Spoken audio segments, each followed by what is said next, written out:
एक समय की बात है, एक हरे भरे जंगल में एक प्यारी सी बकरी अपने 7 बच्चों के साथ रहती थी। बकरी माँ अपने बच्चों से बहुत प्यार करती थी और उनकी हमेशा देखभाल करती थी। एक दिन बकरी माँ को खाना लाने के लिए जंगल जाना पड़ा।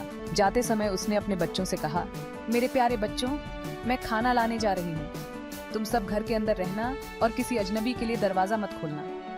भेड़िया बहुत चालाक है और वह तुम्हें धोखा दे सकता है। सातों बच्चे एक साथ बोले, हाँ माँ, हम दरवाजा नहीं खोलेंगे। बकरी माँ जंगल चली गई और बच्चों ने दरवाजा बंद कर लिया। थोड़ी देर बाद भेड़िया वहां आ गया। वह बकरी माँ को जाते हुए देख चुका था। भेड़िया ने सोचा, अभी तो मौका है, मैं इन बच्चों को खा सकता हूँ। भेड़िया ने दरवाजे पर दस्तक दी और मीठी आवाज में कहा, बच्चों, दरवाजा खोलो, मैं तुम्हारी माँ हूँ। पहला बच्चा दरवाजे के पास गया और बोला, तुम्हारी आवाज तो हमारी माँ जैसी नहीं लग रही। भेड़िया समझ गया कि उसकी चाल काम नहीं आई। उसने अपनी आवाज बदलकर और मीठा बना लिया और फिर से कहा, दरवाजा खोलो मेरे प्यारे बच्चों, मैं तुम्हारी माँ हूँ।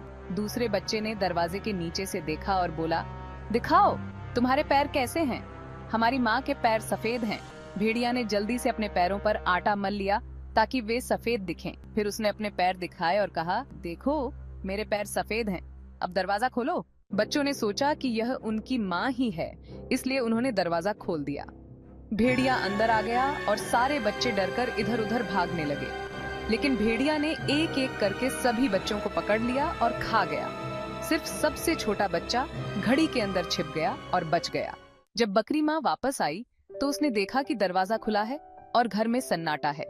वह रोने लगी और अपने बच्चों को पुकारने लगी। तभी सबसे छोटा बच्चा घड़ी से बाहर आकर माँ से लिपट गया और पूरी बात बताई। उन्होंने सीखा कि किसी अजनबी के लिए दरवाजा नहीं खोलना चाहिए और हमेशा सतर्क रहना चाहिए।